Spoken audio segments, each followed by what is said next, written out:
Hello guys, welcome back to our YouTube channel Ships and Port. Today's news is container ship with containers on fire returned to port. At least 11 containers stacked on cargo deck of container ship INTERASIA Catalyst caught fire while the ship was sailing in Andaman Sea en route from Port Klang Malaysia to Cochin, India.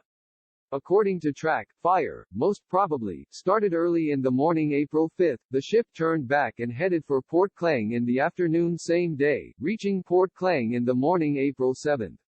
She was anchored at Port Klang and as of evening April 10, remained at anchor.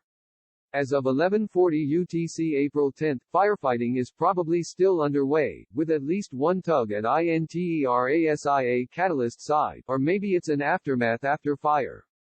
4 tugs reportedly were deployed in firefighting active phase, with fire teams boarding container ship.